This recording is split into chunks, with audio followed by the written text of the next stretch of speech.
big book study. It's 30 weeks, 15 till 7 books been going on. Good to see you. Are you doing the 6 o'clock meeting at the Western that next thing? You go to that one? Yeah. Okay, Did the Zoom, you know. Yeah. Yeah. Try to.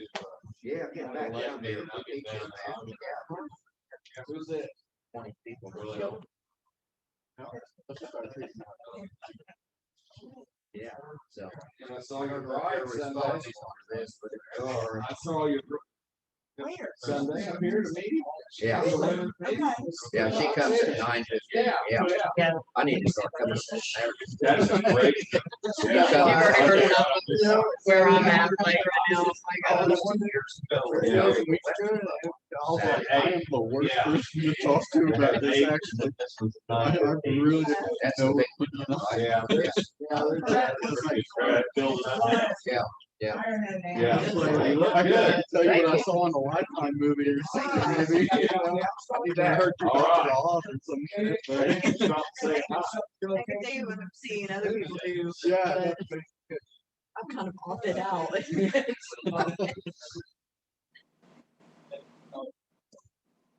No, I feel the routine is right.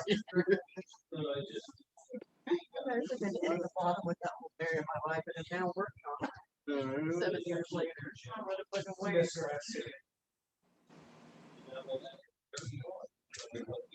It sure makes it easy.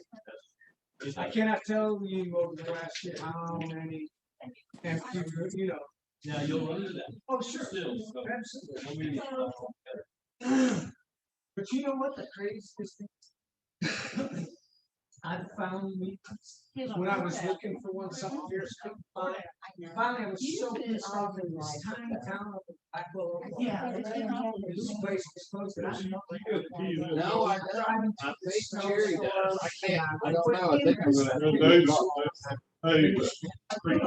Right. Yeah. I don't have I've checked with Ed. I've checked with.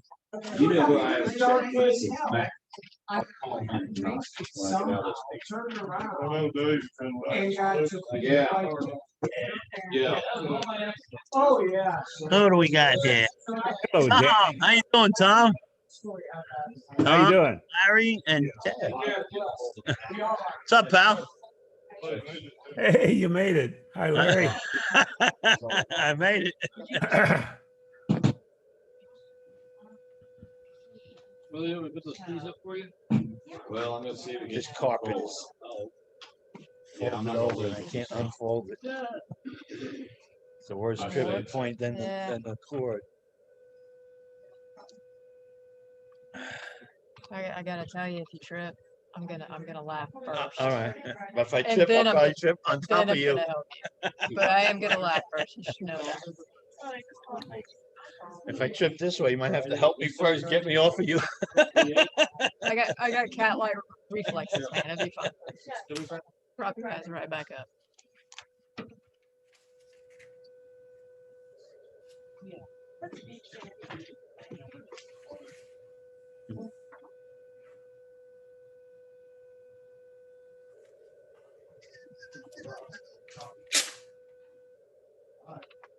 When? What? I did it. And guilt. Whatever it is. Yeah. I'm good. Were you here last week? Big ass pork. It's a big ass pork. Pork? Yeah. Pork. Pork. It's a pig's ass pork. Depends on whose pig it is, I guess. I don't know. Did you hear about Dave Poole? Jay, yeah, I saw that.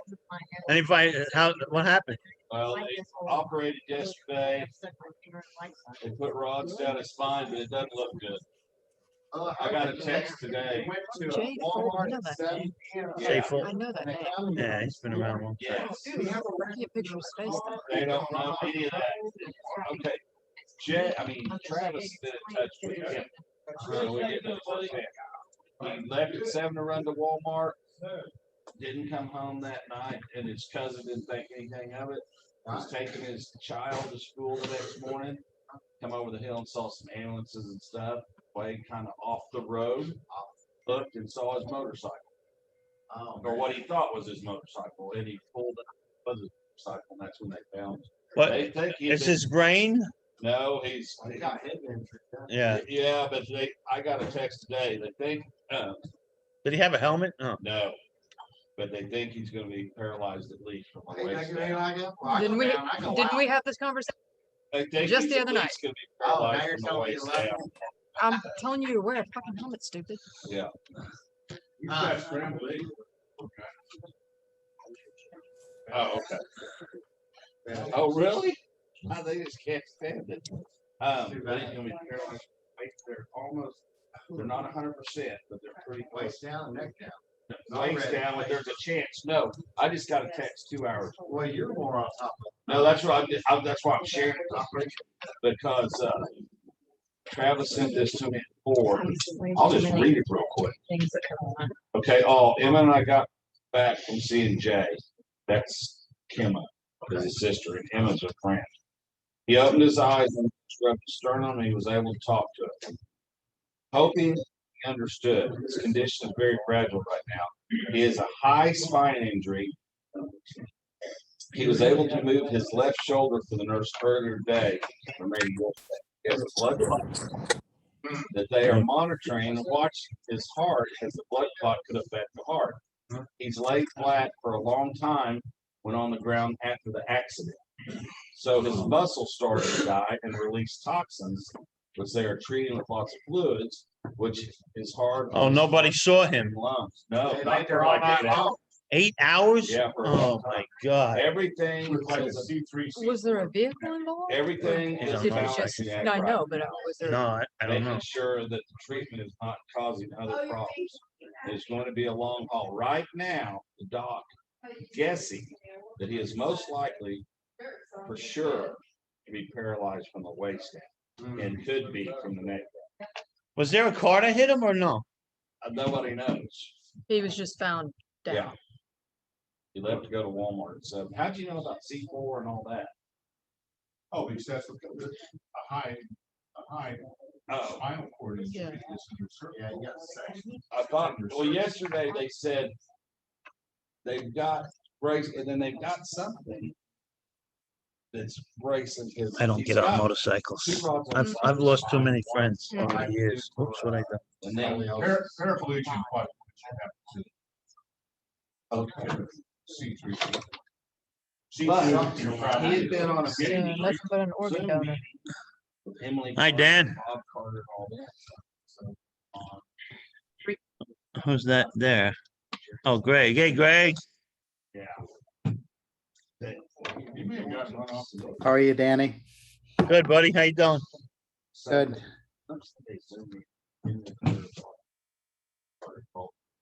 He said, yeah, come on.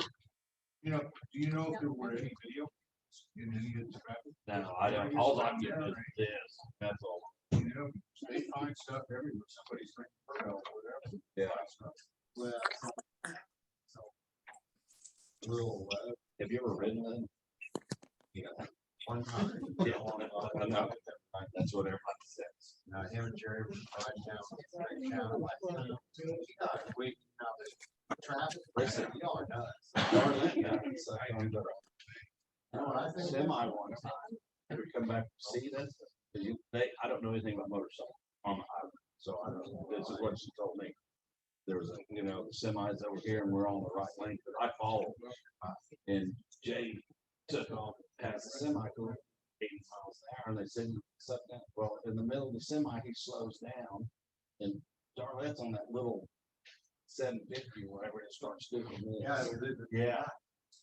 She said, that's it. She stopped, when we stopped getting gas, she said, "Okay, you go forward, go backwards. We're not riding together." Yeah, well, I don't ride next to semi. Yeah. Very We'll good. pass it. I pass them. Yeah. Or I hang, till I get to where I say. I sponsored him about 25 Oh, years yeah. ago. He's been Did you trying really, since, Jay? he's been trying since Wow. 81.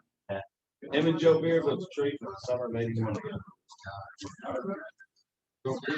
Still, he's been spotted. When he was locked up, I brought a meat down for him.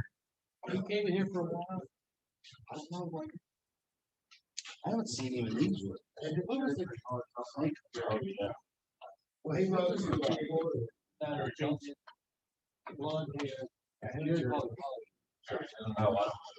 And he said next to you, you know. Deb says to move forward. Debbie, thank you for caring about me. Well, I don't know. I don't know that, we can fix that or Yeah, not. let's see.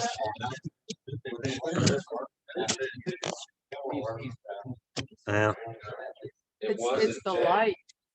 yeah, it's the lighting. Light. It says, the life which is unexamined is not worth living. Plato. Is this Jay guy on Facebook? I know, I saw his name. Jay Wolf. Has he been sober, Willie? Debbie, I just want to say thank you, Karen. True story. I've blown Jay a lot of I money. mean, we don't over need the you, years. we don't need you taking a hit to the Yeah. head anymore. And he'd say, Willie, I'll pay you back in 30 days. You pay me in 15. I mean, this is from like when I Yeah. had about a year. So anytime you need this, sure, I'll buy. Credit's good. Well, like 3 years ago, I'm still in Ohio. And he calls, how's my credit? I said, your credit's great with me. So 3 weeks before he called me, he goes, Willie, I'm not alcoholic. And I said, what the hell? Oh, God. For the last, since 1991. He goes, no, I've had a spiritual awakening. I'm not alcoholic. I can go shoot pool, have a couple beers, and I don't want to go to the crack house. I said, well, okay, but be careful. I love you. If you need anything, holler. Well, 2 weeks later, he called and said, how's my credit? I said, it's good. And he said, well, I need $2,000. I said, well, I'm not going to be in Oklahoma for 3 weeks. So can you wait that long? He said, sure. So I called him when I flew in that Friday night, and I said, come by tomorrow morning. I said, but bring your Harley. And then, yeah, I said, Okay. he goes, what the fuck? You never charged me collateral a day in your life. Are you kidding me after all these years? And the folks we've known each other, I said, well, Jay. Now you're not I used to be alcoholic. loaded money to an alcoholic. I said, I don't load to normal people. That's And he right. brought the Harley over. All right, He said- Shannon's here. We can start. He said it'd take 60 days. He paid me first. So. What? Good to see you. All right, everybody. Oh, listen to you. And it's Fifth time And you've a been table, here. and a table, and it was table. All right. Okay, so we were finishing off. Ooh, I got it. Gerald, what's up? Deb, my coffee's over there. All right. We were finishing off the resentment part of the. You guys looking for a different meeting or something? 6:45 meeting? Okay. It's not an AA meeting. It's a private study. You can stay if you want, but it's a no. No, nice try. But you can stay anyway. Were you We here? meet people. Were you here at 5:30? There's a meeting at 5:30 and there's a meeting at 8. No, this is a study. We have water. No, it's not an AA meeting. We have a few of these. Women being here that starts at 8. All right, guys, let's get seated.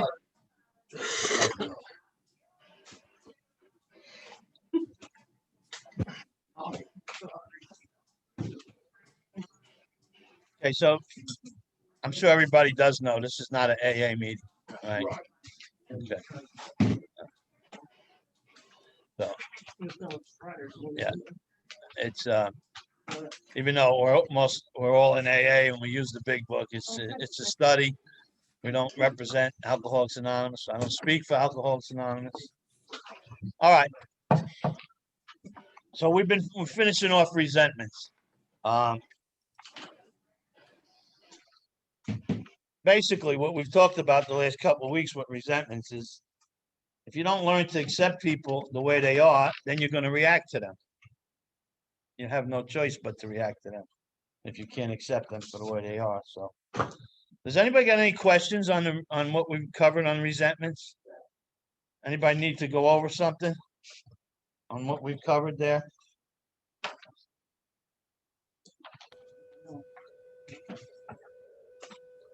Okay. So in the 12 and 12, it talks about the deadly sins, right? 7 deadly sins. So I looked up definitions for them. I don't know if you want to write this down or not, and there's a lot of definitions and not in any particular order, but the word pride, there's 3 definitions for the word pride that I took out of the dictionary that kind of apply to us. And too high opinion of oneself, of one's importance or in superiority. That's one. Too high an opinion of oneself.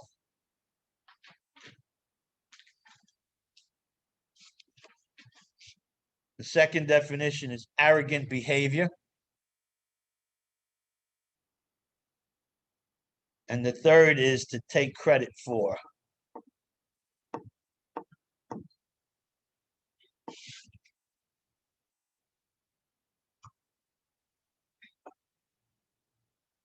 Okay. Greed. An eager or selfish desire, especially for wealth, food, or drink.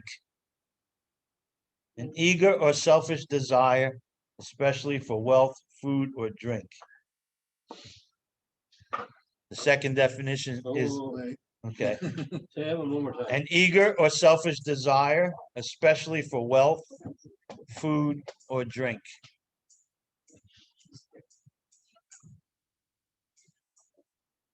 The second definition is an excessive passion for things. More, right? It doesn't seem like a bad thing. Look, I was drinking. And if I'm not mistaken, I think the Latin word for crave means the definition for it is more. All right, lust. Lust.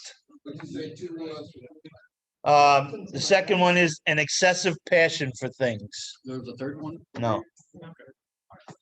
But lust has 4 definitions. Of course it does. The first is a strong sexual desire, especially when uncontrolled. A strong sexual desire, especially when uncontrolled. When uncontrolled? Yes. Second definition is a passionate or overmastering desire.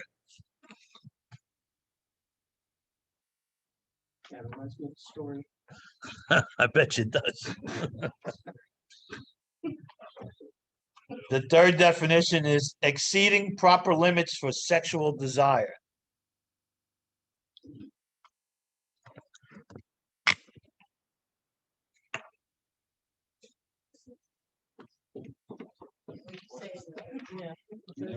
Exceeding proper limits for sexual desires. And the last definition is a craving. Lust. A craving. So we lust alcohol, we lust a lot of... Okay, anger. A strong passion or emotion excited by injury, rage. A strong passion or emotion excited by injury, rage. A strong passion or emotion excited by injury, rage.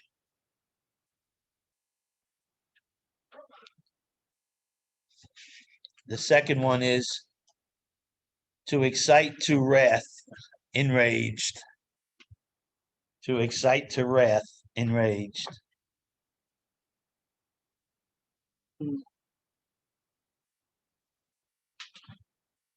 And the last one is a strong feeling of displeasure and belligerence.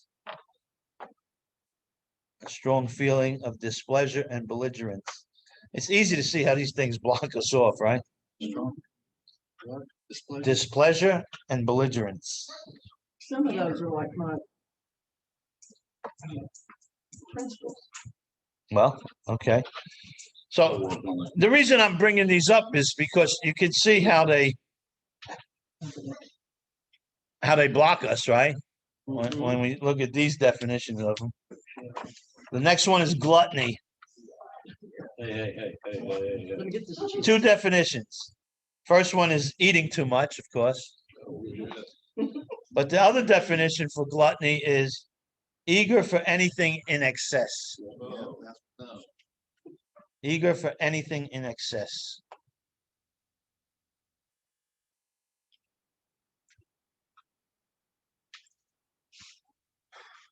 Then envy. This is a powerful one. So gluttony is you got to have more, quicker, faster. You can't get enough, right? Envy is to grudge another person's good fortune.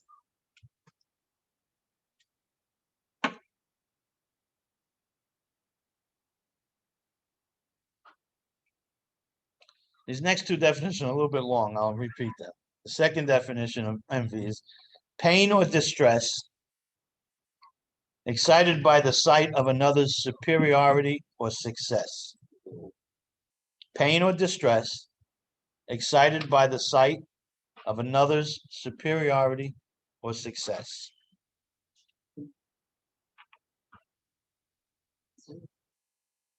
Superiority or success? Yes.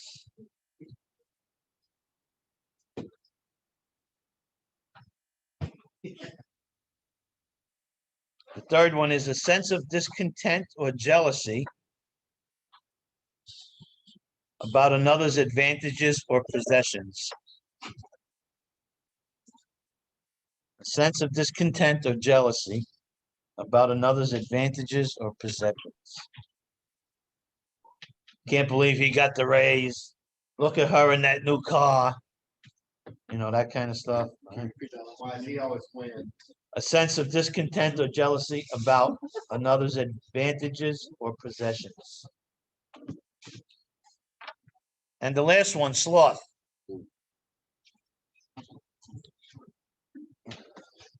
Inactive, sluggish, unnaturally heavy. Easy. Inactive, sluggish, unnaturally heavy. Sloth. And the second definition is to avoid exertion. Well, how do we use it? We use it like, I'll do that tomorrow. Right? I procrastinate big time. Yeah. I'll do that tomorrow. So if recovery is about removing the things that block us from the sunlight of the spirit, we can get closer to God. We can see these things block us off easily, right? What was the second one for sloth again? To avoid exertion. To avoid exertion. Yeah. Yeah. Okay. So once more, any questions on resentments? Anybody want to go over something that we talked about?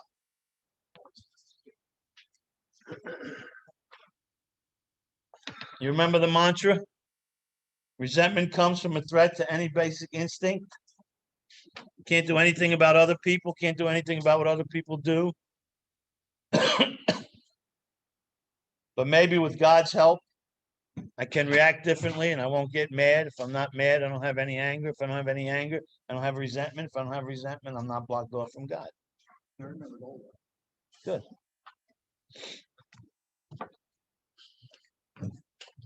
All right.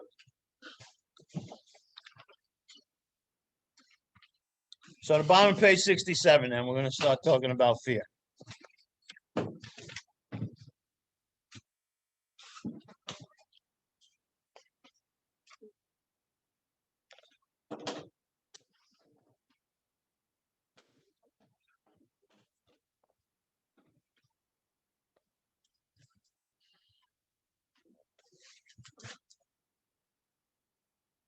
Okay.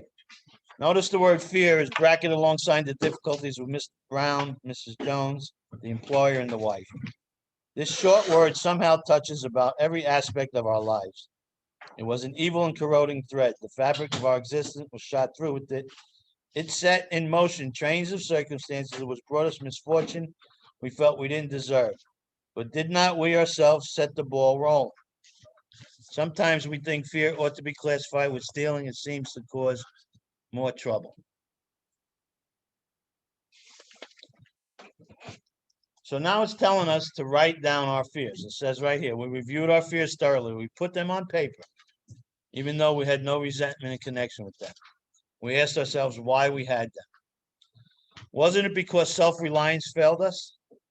Self-reliance was good as far as it went, but it didn't go far enough. Some of us once had great self-confidence, but it didn't fully solve the fear problem or any other. When it made us cocky, it was worse. Does anybody not understand what self-reliance is? It's a simple word, but yes. Self-reliance is I'm relying on myself. Okay. So I don't need you, I don't need God, I don't need anybody because I'm self-reliant. I'm going to rely on myself to take care of all my problems. So he's saying now, there's a few things I want to put together here. Let's go back to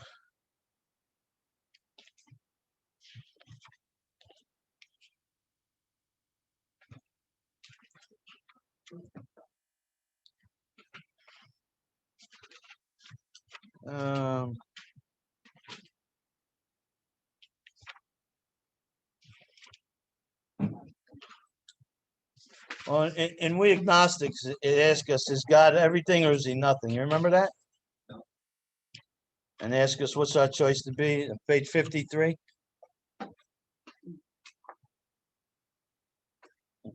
We had to fearlessly face the proposition that either God is everything or else he is nothing. God either is or he isn't. What was our choice to be? Keep that for a minute and go back to page 68. And let's skip down to the third paragraph on page 68 just for a minute. It says, we never apologize to anyone for depending upon our Creator. We can laugh at those who think spirituality is the way of weakness. Paradoxically, it's the way of strength. The verdict of ages is that faith means courage. Now, the rest of this paragraph is the fear prayer. It says, all men of faith have courage. They trust their God. We never apologize for God. Instead, we let him demonstrate through us what he can do. We ask him to remove our fear and direct our attention to what he would have us be. At once we commence to outgrow fear. Now, So the fear prayer? that's the fear prayer.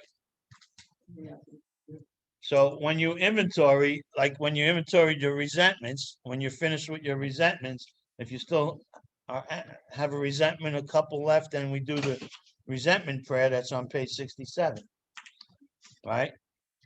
And now when you inventory your fears, and if you have some left after you come out of the inventory process, because we talked about last week that once you go through the inventory process, if you had 40 resentments, most of them should be gone by looking at what you wrote down and looking at your part in column 4, right?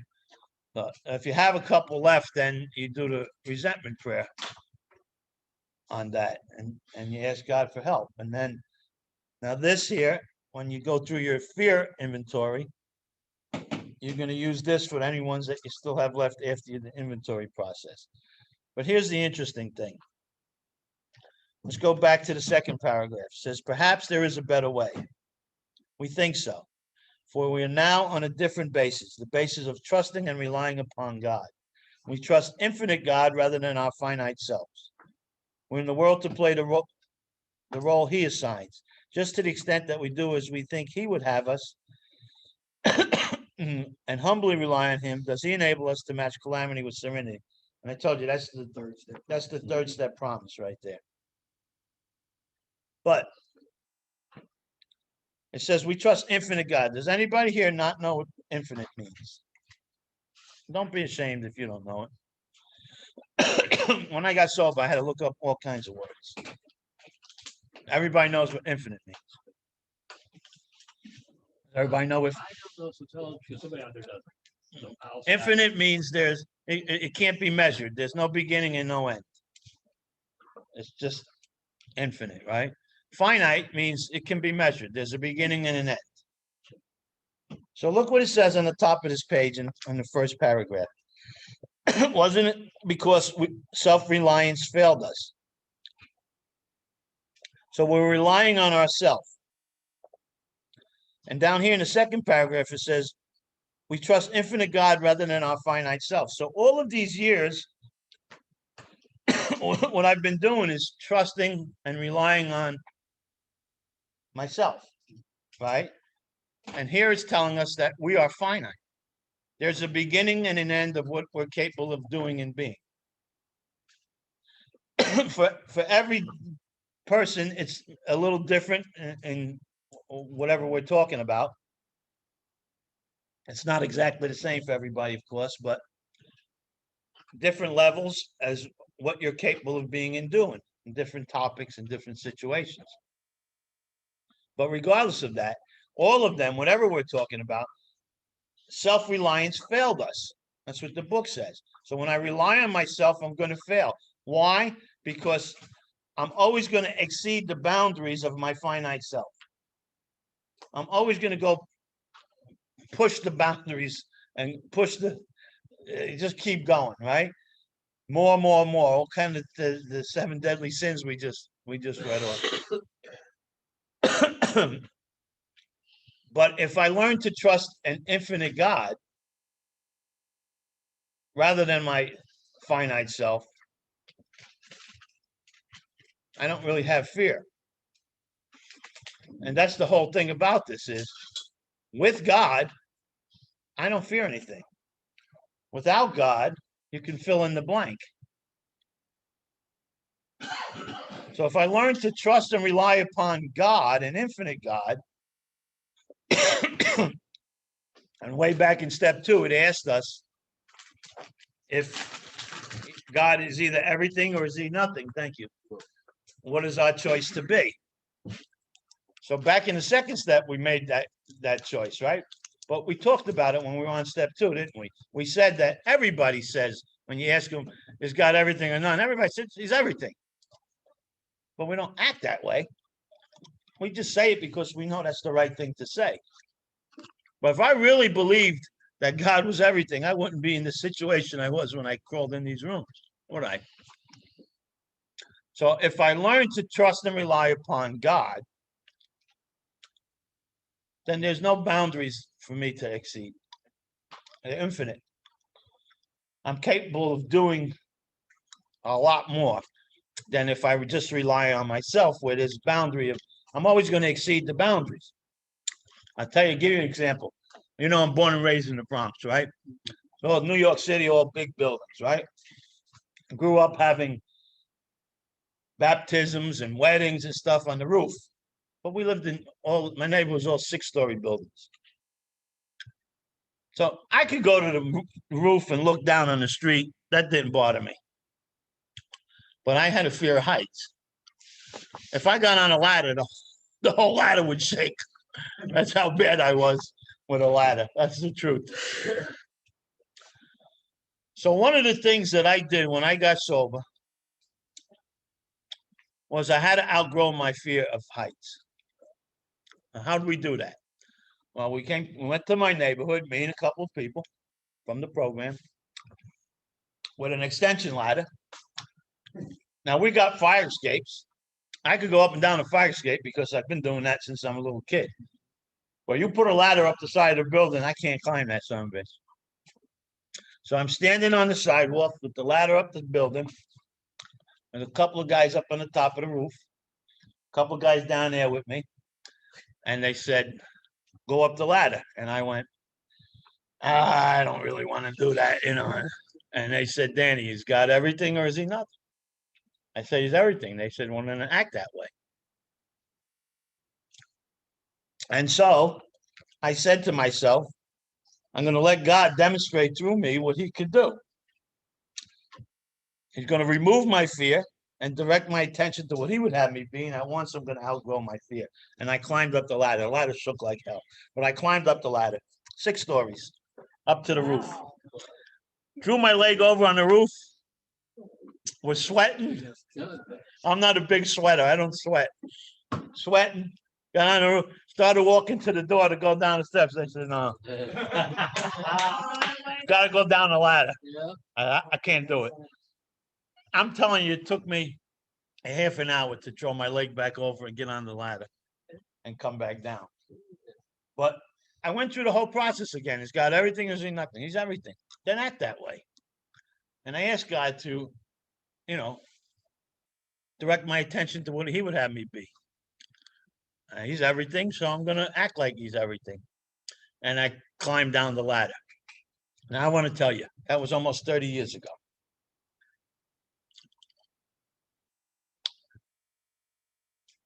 I don't do that shit. I don't climb ladders today. But if I had to, I've been on ladders many times over the years I've been sober. If I have to, I'll get on a ladder. But if I don't have to, I won't get on a ladder. The guy just came to my restaurant yesterday to change a belt on the thing on the roof. So he says, "You want to go up with me? I'll show you the belt." I said, "No." Oh, come on, Danny. I said, "I don't need to go up. It's just what I'm paying you for. Go up and change the belt." But if I had to go up to the roof, I can, without the whole ladder shaking today. I don't love heights today. Okay, so did I outgrow that fear of heights? To a good degree. Can I get on a ladder and do what I got to do? Yes. So, but that's the process, right? The only time that we have to overcome our fears is when we're faced with our fears. And when we're faced with our fears, I have to remind myself that I said God is everything. And if God is everything, then let me act like he is everything. And let me trust and rely upon him. And ask him, and at once, I outgrow my fear. That's the process. That's what happens. When I got here, honestly, I'd rather go in a room and fight 5 guys than climb up a building. Swear to you. And that was my suggestion too. When they suggested I go up the ladder, I said, "How about I go in a room with you guys and we'll duke it out?" He said, "No, this is not about do you have cojones, you know, this is about your fear." Yeah. So, but that's what it's about. We trust infinite God rather than my finite self. I myself am not able to overcome my fears. There's and by the way, fears are God-given and natural and normal. Why do I say that? Fear brings caution, and if used correctly, it keeps me from getting hurt. Okay, fear brings caution, and if used correctly, it keeps me from getting hurt. I'm going to tell you something. This is very interesting to me anyway. An infant is born with 2 fears. Did you know that? And every child is born with 2 fears. The fear of falling and the fear of loud noises. Every child is born with those 2 fears. Fear of falling and fear of loud noises. Now, if that's true, and they say it's true, well, I don't know if you heard me. I said every child is born with 2 fears, the fear of falling and the fear of loud noises. But if that's true, what does that tell you? What do you gather from that? Every other fear is learned. Every other fear is learned. Somewhere along my upbringing, I learned to fear heights. I wasn't born with that. I don't know how or why or when it happened or where it happened or why it happened. I just know that when I got here, that's who I was. Scared of heights. So every, huh? Those are easy fears though. What's an easy fear? Like a height or something. You know, Wasn't that's- easy for no, me. I'm scared of heights too, and I understand that. Your mom a thrill seeker on the ground, but you know, it took me a year to like kick my kid out, that kind of thing. You know, the fears that have to break my heart are the fears that are, Like what? Fear of what? um, You can cry. Tell us stuff. you know, about them hard like that. You know, just the fear of, like, I just kicked my kid out, you know, and it took me a year to do it, to get my sanity back, but what that goes on. Well, you know, they say that every fear is either fear of living or fear of dying. You can get rid of all of the umbrellas and all of the bullshit. It's just, it comes down to it. Fear is about living or dying. I can see not getting some I want or losing something I have, but the living or dying part. So I'm not, you know, maybe I'm just not that deep or whatever, fear of living or dying. Well, the situation with your daughter, is that a fear of living or dying? I guess living. Yeah, okay. Yeah. Every fear is a fear of living or dying. And every fear is a fear because of the absence of God. Without God, you feel anything. And that's where you know, of course I've had, there's times when that's all you have. That's all I have. Yeah. You know, I have to step into that trust in God or I wouldn't. But that's all you need. Yeah. But it still hurts. It's still fearful. And that, you know, in a lot of this stuff, I was feeling it. Yeah, but don't confuse the hurt with the fear. They're two separate things. And you know, and what you're thinking about yourself and what you're thinking about her, those are not fear-based things. In fact, I'm gonna read this to you. You might want to write this down. This is another. These are what I'm gonna tell you now are called fear elements. And they're 4 basic traits of all alcoholics. Fear elements. 4 things. They're basic traits of all alcoholics. But they're all elements of fear. Ultra sensitivity. Ultra sensitivity. Ultra childishness.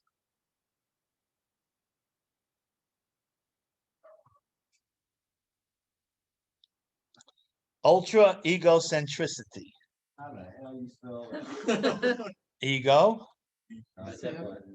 Centricity. That means he doesn't know. Centristy, I think. ITY. And ultra grandiosity.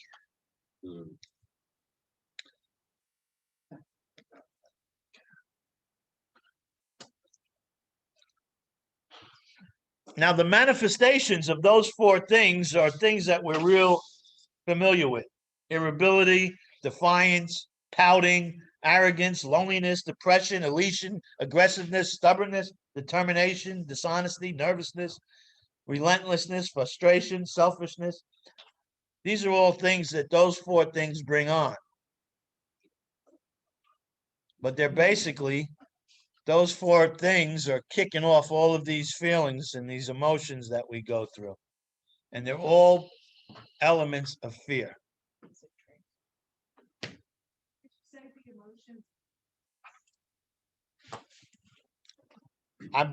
There's hundreds of them. I just wrote down some. So you can probably fill up the wall with all of them. But irritability, defiance, pouting, arguing,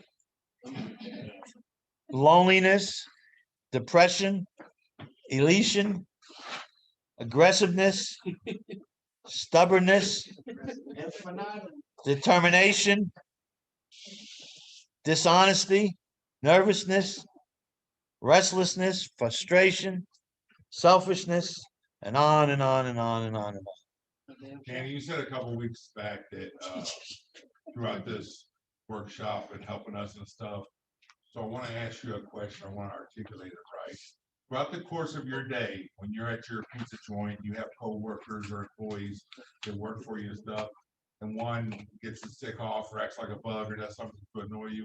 Have you conditioned yourself to analyze the situation, say, well, he suffered from this, this stemmed from this, and it says, do you get clinical and do you kind of, is that how you solve from getting mad and resentments and anger? Is that how you broach these subjects? Is that what this is going to condition us to kind of act like that? Well, no, I don't analyze those things. Or do you just let it roll off your back? Neither. I don't let it roll off my back and I don't analyze those things. There's a job that everybody that works for me has to do. It's not rocket science, but some of it's not easy. But if you know your job, you got to do it. If you don't do your job, and I try not to immediately say anything because I get mad all the time. So I need to wait 10 seconds, 15 seconds and calm down. Is that where the conditioning is? Yeah. Yeah, I can react. Yeah, I respond, I don't react. So I always pause. I've learned how to pause. And then I'll say, why did this happen? Why did you do this? Or how come it came out like this? Or what's going on with this? Or whatever. And I can talk to them like I'm talking to you now. But my first note is, what the fuck's the matter with you? Yeah, that's Danny, I know. So if I don't check myself, that's exactly how I'm going to sound. And that's exactly what I got to say. I have to be careful here in Oklahoma because for some reason, the people here, and I love the people in Oklahoma, that's why I'm here. But the people here that don't know me, they think I'm mad just from the way I'm talking to them. And I'm not. It's just my New York attitude. So I have to be extra careful.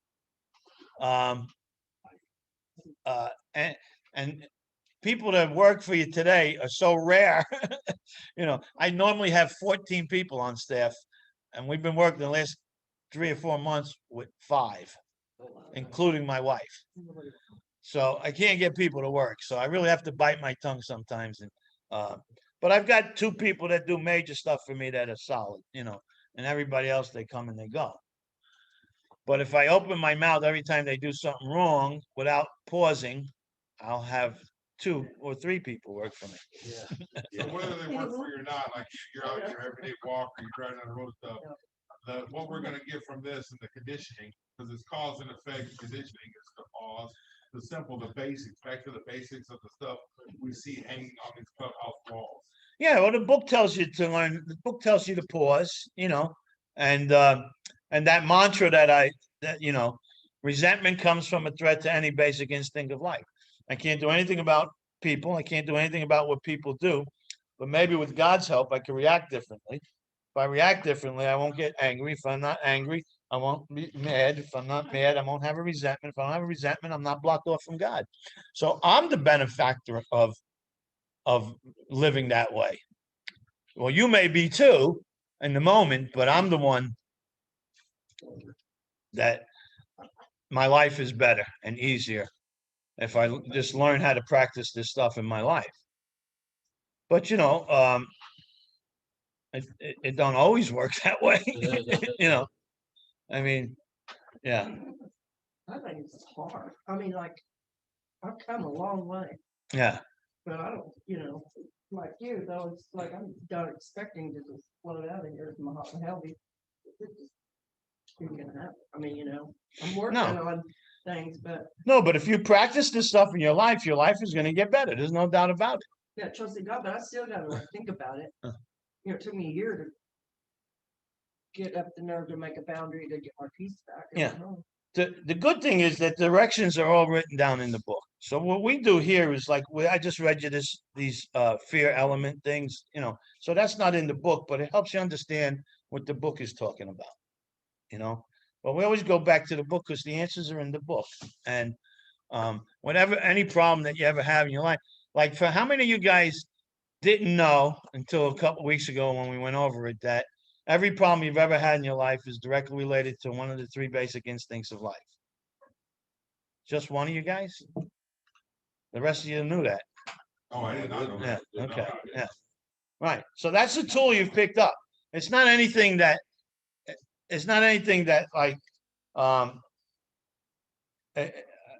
know, in the literature, he didn't touch on that enough. So in the 12 and 12, he goes over the basic instincts of life because they're real important. But every problem that you've ever had in life, that you're ever having in life, and that you're ever going to have in life is directly related to 1, 2, or all 3 of your basic instincts that God gave us. They're God-given, therefore they're good and normal and natural, right? But we warp them. We take them out into left field. And all the stuff we're talking about now is how and why we warp them. You know, it's recovery is different than how we lived before, right? I always liken recovery to the Wizard of Oz, right? Well, I mean, right? My life was a friggin' tornado, spinning and spinning and spinning, and boom, I landed here in the land of AA, and I came out, and you munchkins are different. You were different. And there was one that had a big resentment because the house fell on her sister or something. I don't know, but blaming me for it, right? But they told me that if I stay on this path, I could get to where I want to go. What path? The yellow brick road. So I took this path, this yellow brick road, and the first thing I came to was what? A scarecrow. A scarecrow that didn't have a brain. Sounds like me, you know. Well, all my life before I got here, the things I did was you would look at that and say, this guy ain't got a brain. He don't know. His thinking ain't right. So here was my scarecrow. That was me. And we continued on this path, on this yellow brick road. And then who did we come across? The Tin Man. The Tin Man. And what? Didn't have a heart. And I look at the wreckage that I put in my life before I got here, and all the people that I hurt going through life before I got sober. And I'll tell you what, it sure seemed like I didn't have a heart. I was empty inside by the time I got here. And we kept going down the road, and who did we see? The lion. The lion needed courage. He didn't have any courage, right? And I didn't have any courage because it was easier to drink and do drugs than to face life. It was easier to keep going on this destructive path than to turn around and do something about myself. I didn't have the courage to do the right thing. That's all about my life and all the obstacles in the way. Don't forget the poppy field too. That fits perfect in my life, right? But what happens at the end of that movie? You remember the end of that movie? When the good witch comes and she tells Dorothy what? That Dorothy says she wanted to go home. But what did the good witch tell her? She said, you've always had the power, my dear. You just didn't know it. You see? And you have always had the power to change who you are. You just didn't know. And now you're sober, and now you're in AA, and now you're on the path, and now you know that you have the power. You've always had the power, my dear. You just didn't know it. So if that analogy don't fit for you, then I don't know what is. You had a question there? What were those 3 basic instincts we're talking about? The 3 basic instincts are, and not in any particular order, is the security instinct. They're on your list. The social instinct and the sexual instinct. All 3 of those, if you weren't here for that, you might want to go back and watch the videos on YouTube. But just quickly, all 3 of those were God-given. And the reason God gave us those basic instincts so we would not become extinct. We would survive and grow and prosper. But we take them all out of perspective. We take them all out into left field. The social instinct, you're not liking me enough, quick enough. The security instinct, I need more of this and more of that. The sexual instinct. Yeah, I need more of this. Need more everything, right? Hey, Danny. Yes. Would worrying fall under security? I'm sorry, what'd you say? Like, worrying about things you don't have no, like they're renting space in your head and worrying about, how much your electric bill's gonna be, or whatever you're worrying about. Does that fall under security? Well, it depends. Depends It on depends what, it could fall under any of the three basic instincts. You could be worrying about sex, you could be worrying about friendships or your ambitions for So would friendship that be a or your fear ambitions for also? sex. You could be worrying about security stuff. The thing is, though, that the book tells us,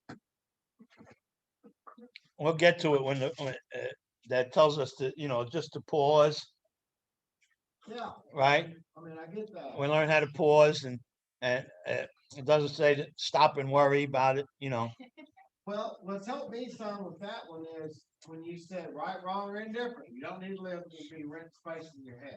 Well, that's what it says on page 68 here, when it talks about. I'm sorry, on page 67, referring to the list again. Okay. Putting out in mind the wrongs others have done, we resolutely look for our own mistakes. Where have we been selfish? And then 66, on the bottom of page 66, we turn back to the list for it held the key to the future. We're prepared to look at it from an entirely different angle, and we talked about that. Right. Really important. The entirely different angle is it doesn't matter who I'm mad at. Doesn't matter what they did to me. Doesn't matter what it affected in me. Doesn't matter what my part was, what I did to them to cause it. None of that matters. At this point, the entirely different angle is I got a resentment. It's eating my lunch. I got to get rid of it. Gotcha. I can't continue on with this resentment, holding on to this, allowing you rent free in my head. But you don't have to be a person. You can be. It could be an institution, a principle. Okay. Makes sense to me. People, institutions, or principles. Did anybody start writing on their resentment list? Yeah. Good. Wait for you to ask that. Okay. Started before you even said anything about it. They started last 3 months ago. Hold on, guys. I apologize, but my notes aren't complete here. It said the only fears you're born with are loud noise. The fear, falling Oh, and loud noises. Every child is born with those two fears. everything else we know. You kind of can see it if you're near a little infant just born and you raise your voice to cry, right? Or if you make like you're dropping them, they'll cry, right? Those are two fears they're born with. I still do that. But the important thing there is that means that all the other fears have been learned along the way. And you know where you learn them, I'm glad you asked that because it made me think of this. Where you learn them is through your principles, your morals, values, and beliefs. Your morals, values, and beliefs determine how you're going to live and how you're going to act. And they determine what you're going to be afraid of and why. Learn our fears through our principles. Absolutely. You learn, well, A lot of fear comes from coming from what? not. Fear of the unknown. Or not being educated, know about something. What's that? Yeah,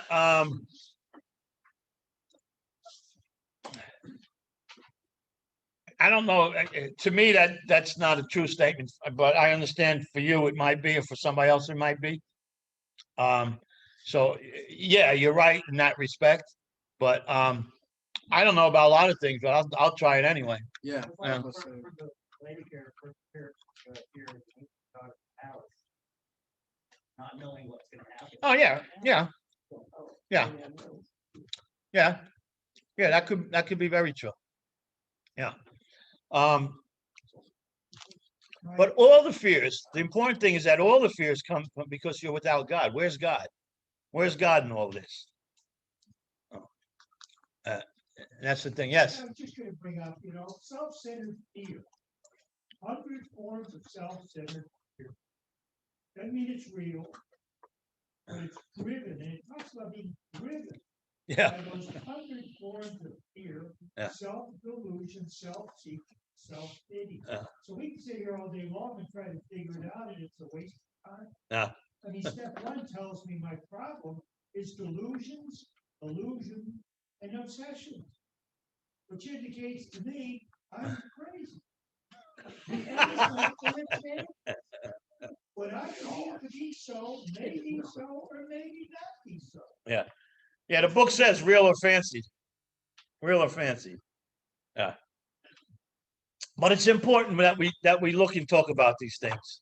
Because some people may not be aware of what you're just sharing. You know, you're absolutely right, but some people may not be aware of that. So it helps to talk about these things and drag it out a little bit and cover all kinds of angles from it. But yeah, but the bottom line is no different than really what you just said. You know. I don't understand these elements, but of course I wouldn't. Think that's what- I don't think I'm ultra any of that stuff. You don't think you're ultra sensitive? What about child? Yeah, okay, child was probably Oh, something. well, there's one. Yeah. No, I'm a tough girl. I'm not overly sensitive. Ego. No, I don't. So wait a minute now. We don't have to talk about The issue you're having with your daughter right now, Okay, yeah, whatever. Yeah. does that not fall under sensitivity? Yeah, that's not always. Oh, no, nobody said always. I didn't say It's always. not like ultra. Oh my god, you hurt my feelings.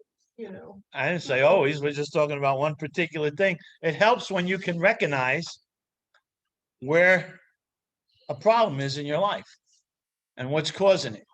So you have fear with that problem, right? It sounds like it's a sensitivity problem, fear. Yeah. Yeah. Yeah. The bottom line, though, is really all of that really doesn't mean anything because the answer is God. Learn to trust and rely upon an infinite God. You know. Yeah, when I first got sober, I went to I was in New York. It was a convention, and Dr. Paul was the speaker there, and I can't remember exactly how he said it, but he said that this time around when he got sober, he made a contract with God, and he wrote out a contract and signed it, and it was that he was going to do the work and he was going to leave all the worrying to God. Somebody asked him, "How's that working out for you?" He said, "Better than usual, but not great." You know. He wrote, I don't know what they call it now in the book, but it used to be Dr. Alcoholic Addict was the story, but I think they changed the name of it now. What is it? Oh, okay. That's the new title of it? Yeah, okay. Yeah. All right. So we got about 5 minutes. No, we got 10 minutes, so let's keep going now. Anybody got any questions and want to talk about this?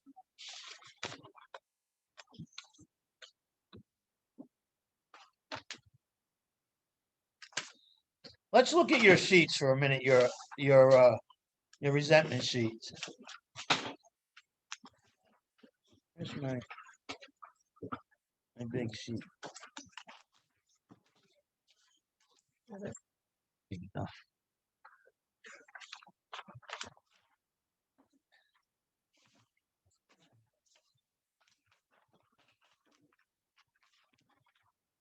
So on your fear sheet, right? Yeah. Column 1. List people, institutions, or principles with whom I am fearful of. And you have a prompt sheet for that to help you with that, but fear of what people are going to think of us and fear connected with our significant other, our children, our job, with the police, with et cetera, et cetera. When we start writing, when we get to the bottom, again, we write top to bottom, right? No, don't put that in there. Hold on, guys. Why is it that you do top to bottom and not like all the way across? Is there a reason? I mean, I just don't. Go ahead, Joel. I just didn't know. So if you write from left to right, Yeah. then you won't be, if you're gonna sit down and write who am I mad at or what am I afraid of, it's easier to go from the top to bottom. Just put their names there, right? Oh, And then when you go back to the column 2, if you wrote somebody's name, then you know why you're mad at them. okay. It doesn't require much thinking, right? And then if you wrote somebody that you're fearful of in column 1, you know why you're fearful of. So if you start from left to right, by the time you get through one or two of them, you've lost your track of how many that you have. And what you learn, though, it's interesting, is in the resentment list, when you got through column 1, you looked at it and you went and you realized, wow, look how mad I am at the world. And now when you get through column 1 here in the resentment list, you realize, geez, look at everything that I'm scared of. Look at all the things that I'm fearful of, right?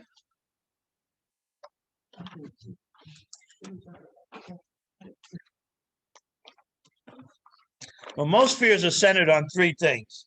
I'm afraid I'm going to lose something I already got. I'm afraid I'm not going to get something I want, or I've done something to another person or institution. I'm afraid what they're going to do when they catch me or when they find out, right? Those are basically. But here's the thing. I can't experience fear unless there's a threat to one of my basic instincts. If one of my basic instincts are not threatened, I don't have fear. So fear comes from a threat to any basic instinct. And again, I can't do anything about people, can't do anything about what people do. But maybe with God's help, I can react differently and not be afraid. If I'm not afraid, I don't have fear. If I don't have fear, I'm not blocked off from God.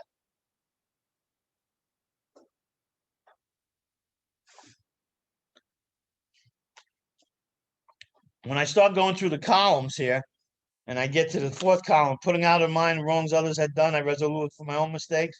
What did I do, if anything, to set the ball rolling and set in motion terms of circumstances which have led to my being in a position to have the fear? Well, if I wasn't so selfish and self-centered, maybe I wouldn't have to worry about losing what I think I got or not getting what I think I deserve. Or what are they going to do when they catch me or when they find me? And again, a frightened, just like a resentful person, a frightened individual to start with. If I wasn't a frightened individual, I wouldn't have fear, right? If I was more considerate towards other people, this is in the 5th column. If I look at those things there in the 5th column. If I was more considerate towards people and institutions, I wouldn't be doing the things that cause them to retaliate and hurt me. And then we got the fear prayer, right?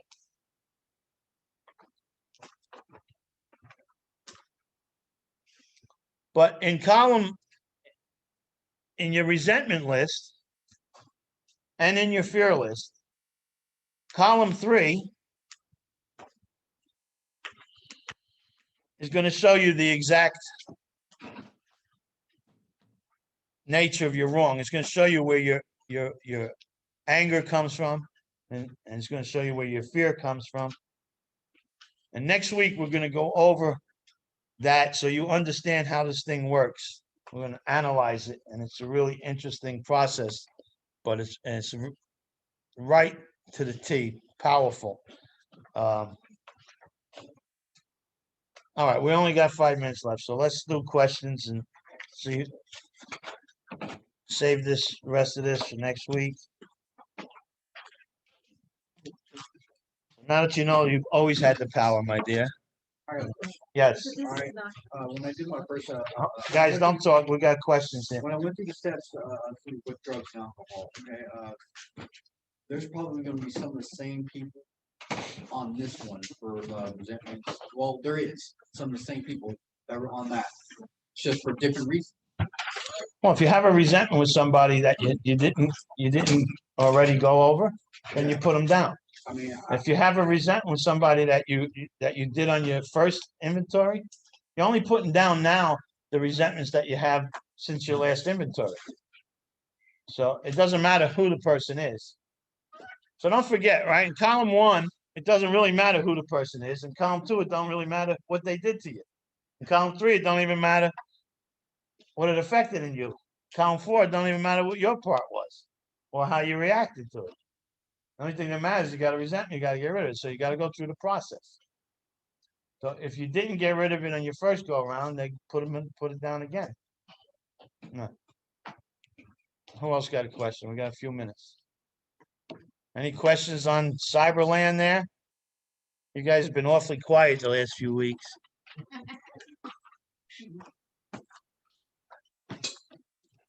No questions there?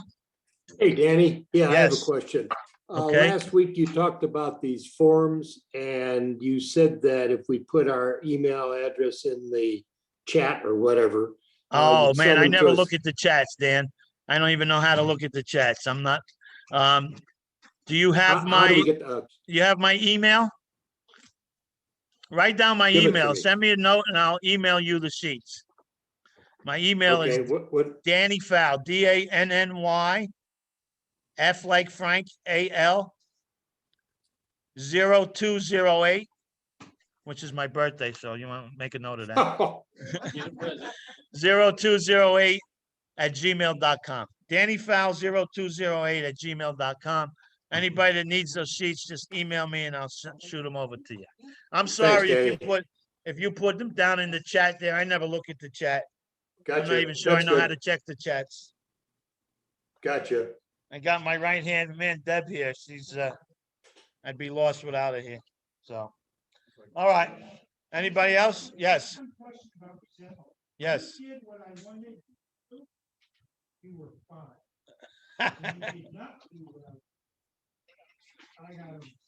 Yeah. Why don't they know that? Yeah. Yeah, that's what the book says. The show went off well. Yeah, unfortunately, that's a lot more wrong with us than that, though. Yeah.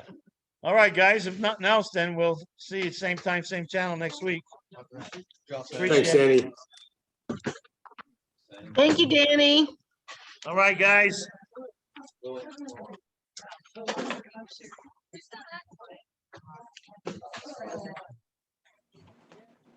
All right. Thanks, Tom, Danny. Johnny, Barbara, Kathy. Thanks, Danny. Nick. Appreciate it. All right, guys. They're safe.